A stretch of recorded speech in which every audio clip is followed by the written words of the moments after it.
Welcome to the Ecommerce Alley Podcast, where we believe that in order to build life-changing businesses, you need to have passionate leadership, smart operations, and of course, powerful marketing. My name is Coffy, and I'm the host, and I've been doing this for a little over 11 years now, where we've been helping hundreds of e-commerce brands from teeny tiny, just getting started, to ones doing multi-seven figures per month by implementing a lot of frameworks that we teach, a lot of the things that we do, the things that we have seen work and done from the trenches, and we're doing with two of our brands right now. And so in this episode, what I really want to talk about is what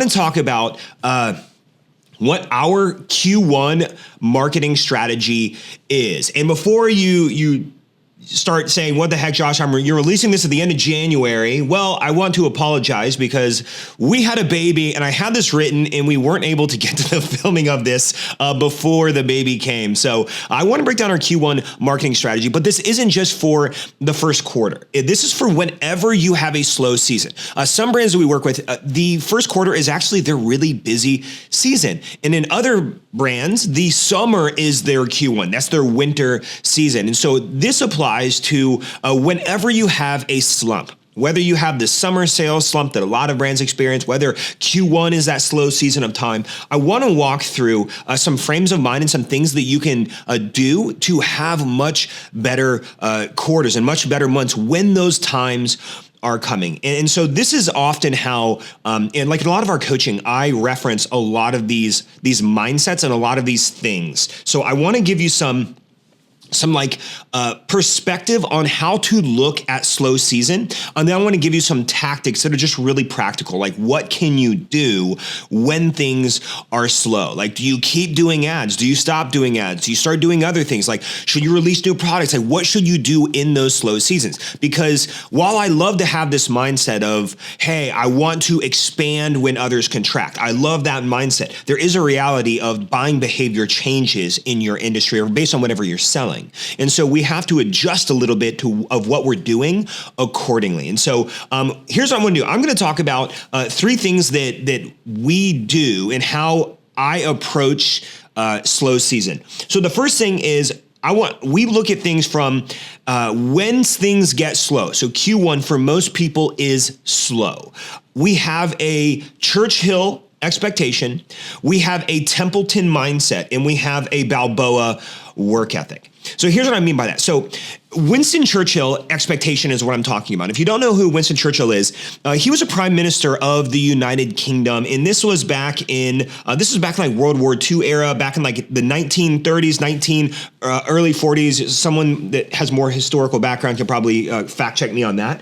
But Winston Churchill, when the United Kingdom and the world was going through one of the most perilous times, World War II, knowing what they were heading into, he assumed the worst. He had this like pessimistic expectation, but he had this proactive mindset and activity behind what he had to do based on the pessimistic expectation that he had. So he had this like deep concern about he was looking ahead. He was looking ahead and forecasting and saying, okay, there might be potential prolonged war. So what does this mean? This could have massive impact on our supply chain.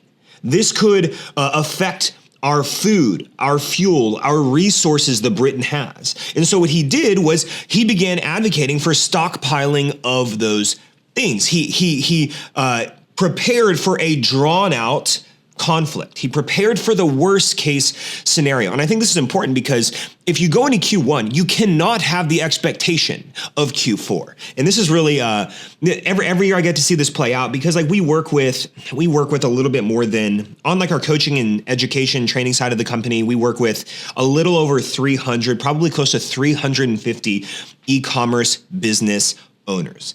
And so I get to coach a lot of this. And you know what I see? As soon as we get past Christmas time, expectation is still the same as it was in November and December. And it just simply can't be. You can't say, I expect to have the same results in January as I do in November during Black Friday, Cyber Monday. And so my advice is that you have this Winston Churchill expectation. You expect the worst, but you have a proactivity behind what you need to do because you expect the worst. So if you expect the worst, then everything above the worst is good, and you can make things happen accordingly. And so Winston Churchill had a quote, and he said, "To each there comes a time in their lifetime, a special moment when they are figuratively tapped on the shoulder and offered the chance to do a very special thing. What a tragedy if that moment finds them unprepared." And so, like, what does this mean? So expect lower performance in Q1. Expect lower returns. Expect lower buying behavior. Or whether this is a slow season and not Q1, expect worse behavior. Expect less profit than in Q4 or in your busy season. But don't bury your head in the sand, and don't go cry that the sky is falling, and don't be like Eeyore from Winnie the Pooh, who just complains about everything in life and is a victim of life, because I'm a believer that words have power. And when you speak that out loud, when you complain out loud, when you say, "Oh, everything is going wrong and nothing is working," it's like it perpetuates it. It's really interesting because I get to see firsthand in all of these coaching sessions we do and working with businesses, I get to see how their language shapes their behavior, shapes their outcomes. And so the first thing is you have to be prepared have an expectation and then prepare for that expectation. So if you have an expectation that during the slow months, things are probably going to be slow. If I have that expectation, then you know what I can do? I can prepare for that, and I can meet expectation with preparation, and then that is going to change the outcome of that situation. Almost sound like Dr. Seuss rhyming right there. So that's the first thing. So I have this, first you have to set expectation. And the second thing is, I like to have a Sir John Templeton mindset. And if you don't know Sir John Templeton, in 1912, this guy named Sir John Templeton, he was born in the United States. He was born in Tennessee, and his dad was his business owner. His mom was a stay-at-home mom. He didn't grow up wealthy by any means. But in 1939, right as World War II is happening, while most people are fearing this economic collapse, he saw this opportunity. And so what he did was he went and he bought publicly traded shares on the New York Stock Exchange for everything that was selling for less than $1. And this includes like 30-something companies that were all in bankruptcy at that time. But to do this, he had to borrow $10,000, which is equivalent to, like, I Googled it. It was about $250,000 today. So he had to borrow $250,000. And then in 4 years, he quadrupled it, which made him pretty much a millionaire in 4 years. And then beyond that, he used that frame of thinking to become worth billions of dollars. And he's called Sir John Templeton. Fun fact, he's called Sir John Templeton because he was knighted by the Queen of England in 1987 for all of the significant contribution that he made to financial literacy in philanthropy. And so he was actually knighted. That's why he's called Sir John Templeton. But he was like a wise, wealthy, wildly generous guy. Hey, my type of guy. But in his life, he had this saying, and I love this quote, and I quote this all the time, and he says, "The time of maximum pessimism is the best time to buy." Or he eventually changed it to saying, "When there's blood in the streets, you buy." And I think that's more shock factor, which is probably why I like that. When there's blood in the streets, you buy. But what that means is, while others are contracting, while everyone is screaming, "Oh, Q1," and they're pulling their budgets from ads because ads aren't profitable as they were during Black Friday, no duh. What he does is he says, expand. When others contract, you expand. When people slow down, when they pull ad spend, when they take it easy, you double your efforts. You double down, quadruple down, because attention from an ad buying standpoint or a marketing standpoint is kind of on clearance, right? It's way cheaper to advertise in Q1 than other quarters. Why? Simple supply and demand. Everybody's pulling their dollars out. So usually we see CPMs, or cost per thousand impressions, on most ad platforms cut by 50, 60, 80% in the fourth quarter. And so, what I witness is the amount of e-commerce businesses that just step back and take it easy in Q1. It's astounding. So many people do it. It's like they have this high expectation, and when expectation isn't met, there's this gap, right? There's this gap between expectation and reality, and when it's not met, there's like anxiety, there's depression, and you know what they do? They begin to contract, and they begin to become pessimistic about the situation overall. And because of that, they stop investing. And I kind of look at this like hey, when there's blood in the streets, you buy. I look at this from like a financial standpoint. Like Sir John Templeton, super wise dude. You don't become worth billions of dollars without being super wise. Super smart. And if you probably, hopefully, have a financial portfolio of some kind. Whether you're in the States and you have a 401k or a Roth IRA, or you're in Canada, and I forget what Canada's system is, whatever the investment vehicles are, you probably, if you tried to time the market, you would fail. That's why most day traders, I think it's like 95% fail and become suicidal and depressed, because the idea of trying to time the market just is not very, most people do not succeed at doing. And so you do this thing called dollar cost averaging. This is where you start to you invest over a period of time. You invest when it's down, you invest when it's up. But you know what the consistent factor is? You're investing. And so we look at marketing, we look at advertising as investing. So look at it from a standpoint of you spend when it's high, you spend when it's low. Now, what you spend might go down or might go up, but the most important thing is that you spend on advertising no matter what, because you're buying eyeballs, you're buying attention, you're buying customers that you can begin to reap the benefits later. So like in Q4, when you stack up, like we had clients come in 5-10x revenue in Q4, which is freaking awesome. And then guess what? In Q1, we're not going to spend as heavily, but our email and other things are going to begin to draw repeat business that's going to continue stacking and growing. And so when we look at every start of the year, what I like to do is I like to try and make Q1 as close to Q4 as possible, because we have so many customers and there are ways that we can do this.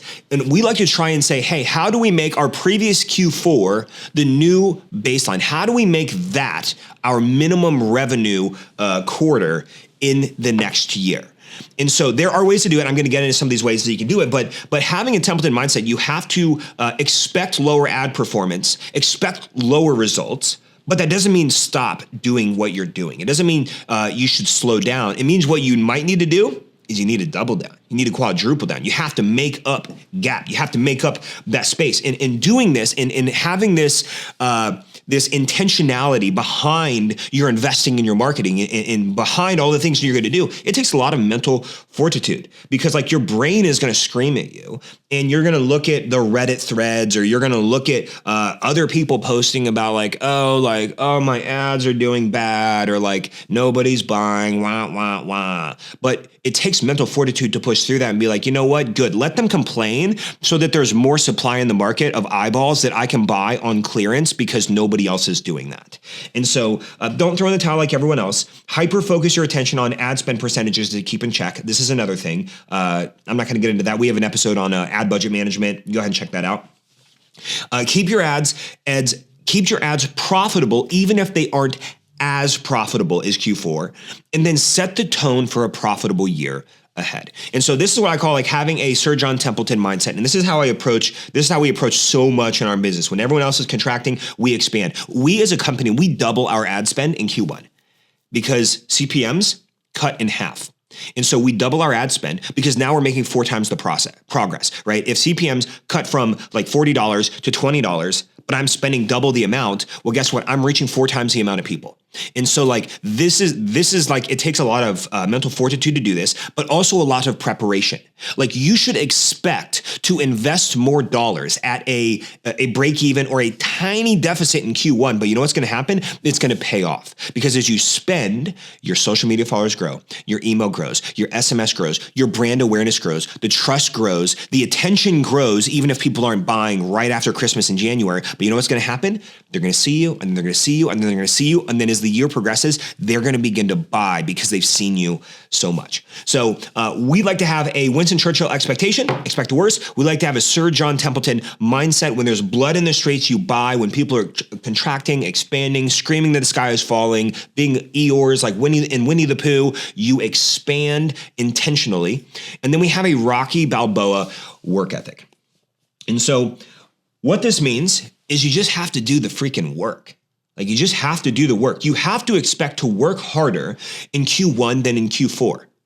Like that seems common sense, but it's easier said than done. Like you might know, hey, like Q1 is not going to be as good as Q4, but if I want to make it like equivalent to my Q4 or as close to as possible, I'm going to have to work a lot harder. And so I want to break down, here's what our Q1 strategy is. And you're probably here for this, like what are the tactics? And so I'm going to give you our tactics.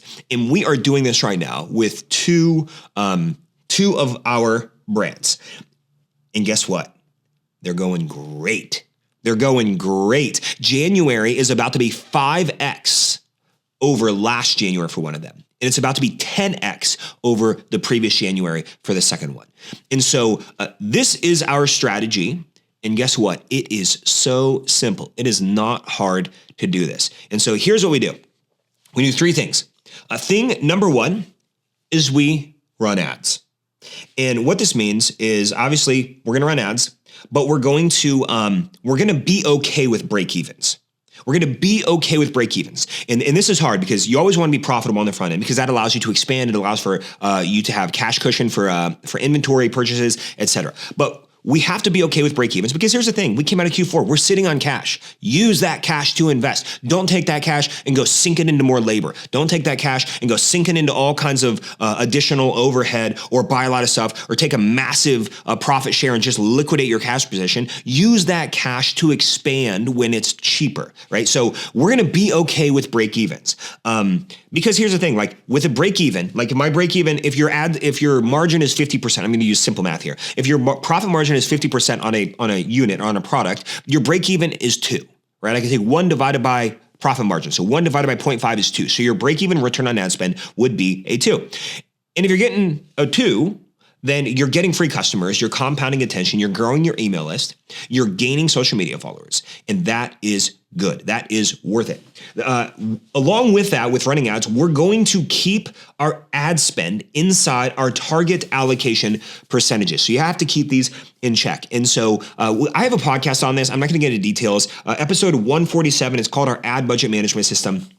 We recommend that you establish a 5% range of your how much you make revenue-wise that goes to ad spend, between 15 and 30%. And I break everything down, why we do it, how to know to increase your spend, how to know to decrease it, et cetera. So keep your ad spend percentages in check. If your ad spend percentage is over 30%, you're going to be living on thin margin. I'm telling you right now, I would not do it. And so keep that in check. And then when it comes to getting results, assess your risk. And so what I mean by that is every time you try to go into like you might be tempted to go and try to, like if you have an evergreen campaign running, you might be tempted to go and find a different product entry point or try to redo a lot of stuff to get better results. But that introduces risk. And so at the beginning of January, it was like a weekend, and I had a conversation with a client of mine named Naya. And Naya was she was running her campaigns. Her break-even return on ad spend is about a 1.7. She had something like 60%, 65% profit margin. Her break-even return on ad spend was a 1.7. Her cold campaigns in Meta were accomplishing a 2 return on ad spend. So it was above break-even, right? It was a 2. Her break-even is a 1.7. But with her retargeting, it kind of pulled the average up because her retargeting campaign was doing better, is doing like a 3 or something. And it pulled up her blended account total. So what that means is like between her cold campaigns and like retargeting campaigns, she was getting a 2.56 return on ad spend. Her break even is 1.7. The count is at a 2.56. And we're talking on the phone and she's telling me like, I really think I need to find another, we call them EPFs, Evergreen Product Funnel. I need to find another entry point, another product. I need to do some ad labbing. I need to find new ads. I need to do all this. And I was like, why?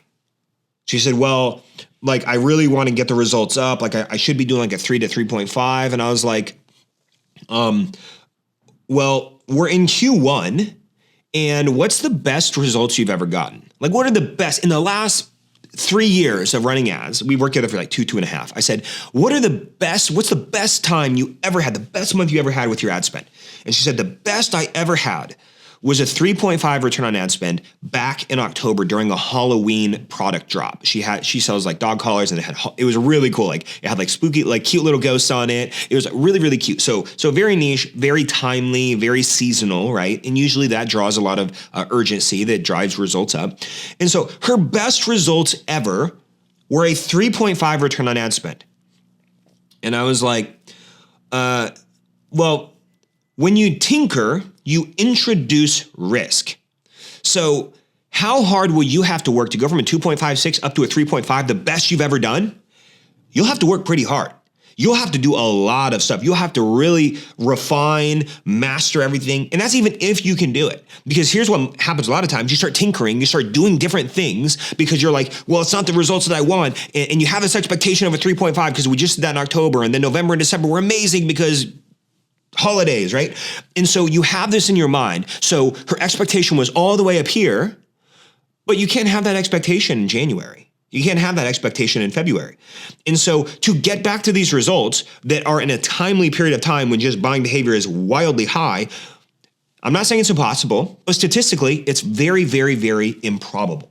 And so by trying to fight for that, you know what happens is you introduce risk. And the question is, do you want to introduce risk in the slowest time of your year? Probably not. And so when I broke that down for her, she's like, wow, that makes a lot of sense. Like I'm at a 2.56. Most people are not at a 2.56 blended. They're way below that. And so I'm okay with the break even because I know that you have lifetime value. People will come back. You'll refer. You'll get eyeballs. You'll get free customers. I'm okay with the break even. She was above break even. She was profitable, but she just wanted more. And so this is kind of where, and I don't want to call Naya greedy because I don't peg her as a greedy person whatsoever. But this is where greed in the back of our mind starts to creep in. And we start to say, well, I can do better. Well, I can do better. Well, I can do better. And at one point in the conversation, I said, well, why don't you just try to get a 10 return on ad spend? She's like, well, I don't think that's possible. I said, okay. Then why not get 100 return on ad spend? Because you can always do better, right? And so sometimes you have to be okay with the current situation and saying, hey, I'm okay with a break even, with a little bit of profit, knowing the seasonality and taking that into consideration so that I do not introduce risk. And so that I can take my attention and focus it elsewhere in my business that is going to bolster the business up to offset that. Which leads me to the second thing that we do. We run ads, and we're okay with break evens, and we maintain good ad spend percentage. But the second thing we do is we over-index on non-ad spend marketing activities. So ask yourself this: how many emails do you send per week? Whatever you do, add 50%, double it, triple it. Nobody else is doing that. We just did this for two of the brands that we kind of on the down low, we now are part of, which is pretty exciting. So we just did this for two of them. So we came in, we created a Q1 plan. We doubled their emails. So they were normally sending one email a week. I'm like, great. We're going to send 2 emails a week. And we're going to run promo sprints once per month. And a promo sprint for us is usually like a 24 to 72 hour deal. We're like, usually from a Friday to a Sunday is when we do it. So we'll send 2 to 3 emails every day, Friday, Saturday, Sunday, and we'll do it once per month. So we'll come up with a promotion, we'll come up with a reason for the promotion, and then we'll do the promo. So we have Valentine's Day, we'll be able to do something like that. We have in March, we'll be able to do like some kind of a spring, going into spring kind of a deal. And so, every month, we over-index on non-ad spend related activities because ad spend costs dollars, right? Like that's what it literally is. And so if we can over-index on non-spend related activities, it's going to allow us to increase our profit that doesn't require anything but a little bit of time. And so if you don't send SMS, maybe Q1 is the time to start adding that as a marketing channel. Like ask yourself, how are your flows producing? Like how are your email automations producing? Maybe go work on those. Add more, enhance what you have right now. How does your social media platforms perform? Do you do them? If not, maybe this is a time to begin doing a little bit of that social media. Maybe you need to just do more of it. Over-index on non-spend related stuff. Analyze heat maps and user behavior on your website. Work on your website. Something that we like to do, and we actually just did this for one of the businesses yesterday, is we went in and we installed this tool that we love. It's called Monster Cart. If you haven't heard of it, we're a partner with them, so it gives us kudos if you go through us. It's like we get like $2 a month if you do. But go to ecommercealley.com/MC and it'll take you to Monster Cart. It's for Shopify, but it's this plugin that it gives you so many capabilities in your cart. So like we like to gamify it, where people add to their cart, the cart drawer pops out and it says how close they are to free shipping and how close they are to a free gift, and then how close they are to usually 15% off. And then we tier up the amount that they need to spend. We also do upsells inside of the cart. We installed this in one of our brands yesterday, and they did $3,000 in the day. and 800 of it came from upsells inside of the cart. We added shipping protection for $2. We added all these other options, and people took it, and we made $800 more yesterday than we would have if we didn't have the cart. So it's a high percentage. It was like 26% take rate or something like that on people like adding more stuff to their cart, and we bumped the AOV by about $15. So this is the kind of stuff you could do by over-indexing on non-ad spend related marketing activities, because that's website conversion, that's average order value optimization. And so we run ads, we over-index on non-ad spend activities, and then once we have done that to the greatest ability that we believe we can do, because eventually, like if sending more emails doesn't produce more revenue, then it's just a waste of time. So you can only send so much. So the larger your email list is, the more email or SMS becomes valuable to you. So like we have brands that send an email every single day, but they have hundreds of thousands of people on their list. So it makes sense to do that. If you have 5,000 people on your list, sending an email every day might not produce any revenue for 5 of those emails, and only 2 of them produce revenue. So it's not worth doing an email every day if people aren't buying. And so you have to weigh the balance of the impact of it and the resource that it takes to do it. But once you have done what you believe is you have worked on your email automations, you have worked on your social media, you have maybe added SMS as a channel, you have increased the cadence in which you're sending emails and SMS, and you've done all of that, then the third and final thing that we do during slow seasons or Q1 is we go and we just tinker on non-marketing activities. We expand product offerings and upsells. We hire and train assistants in preparation for growth later in the year. I just did an episode last week on how my assistant Bree and I, how we like run our company. Go check that out. Bree was on the podcast. It was super cool. So we hire and train assistants. We work on operating procedures. We work on branding. Like, do you have a brand guide? Let me ask you this. Do you have your cost of goods inserted into your Shopify or BigCommerce or WooCommerce, whatever you're using? Do you have your actual cost of goods for each variant inserted? You should plug that in. If you don't, you should plug that in, because it allows you to run reports and know how much actual profit that you're making. Once you have your, top line revenue is cool. Bottom line revenue is what matters. And so being able to know, hey, I made $3,000 or $1,000 in sales, and after my cost of goods, this was my profit. And then of course, mine is advertising cost. And so if you don't have that, you know what you should go do? Go do that. That's foundational. That's good hygiene for your website and for having everything plugged in there. Work on your branding. If you're like me, you probably have this pile as high as the ceiling of projects that you have like wanted to work on that would bring you so much excitement to go do, but you haven't been able to because there's just so much stuff on your plate. Q1 is a wonderful time to go do that and to work on the foundational stuff. But don't do that until the lifeblood of your business, marketing and sales, is first done. So go do the marketing and sales, go run the ads, over-index on non-ad spend related activities, and then go work on those projects that will build the brand and really help you. I'll give you one more example. I was in a conversation with one of my clients that I work with named Kyle. And Kyle, they do like custom silver, and they have like collector stuff and coins and all this stuff. It's a really, really cool brand. And we were talking, what do you do in Q1? They had record months. I think he had his first $1 million month in November. It's freaking awesome just to see that happen. Like you can do that, which is amazing. And we're talking about Q1. Like, what do you do? What do you go focus on when buying behavior goes down? And so what we came up with and what he's going to work on right now is what we're calling, or what he's calling, still workshopping the name, like the collector's membership, where he's adding kind of like, if you're not familiar with like REI, you could pay $20 and get a lifetime membership to REI, and then you get like REI discounts on things to go back when you go back and buy. And we were like, well, what if we came up with an annual membership that's like $99 a year that you subscribe to, and then it locks you into 10% discount on silver and coins, and you also get access to like some additional like Facebook group or something like that. What if we did that? Well, guess what? That is pure profit, and it creates residual revenue. So maybe you can consider doing something like that. I'm not a fan of lifetime memberships because according to the FTC, you would have to maintain that, and I'd hate to have to maintain something that you kill after, a year. So I'm a huge fan of doing memberships that have a timeline to them. But what if someone bought your product and then we said, hey, join the XYZ membership or club or the VIP, become a VIP and save 10 or 15% on future orders?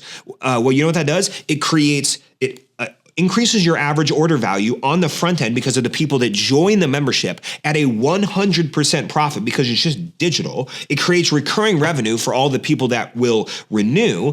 It forecasts future sales because you know what? If they are paying to have discounts and access to something, they are more likely to use it. So you're like future-proofing yourself in locking in future sales by getting them to buy that now. That increases your profit margin on the front end, which would then allow you to expand. So these are the types of things that you can begin to go and work on, loyalty programs, etc. And so that's what we do. So when we get to this period, we have a Winston Churchill expectation. You expect the worst. We have a Sergio on Templeton mindset, knowing, hey, everyone else is contracting, so we're going to expand. When there's blood in the streets, you buy. And then we have this Rocky Balboa work ethic where we run ads, we keep things in check, we over-index on non-ad spend related activities, and then we tinker on non-marketing activities that's going to build the brand, build the foundation, and prime us for future success.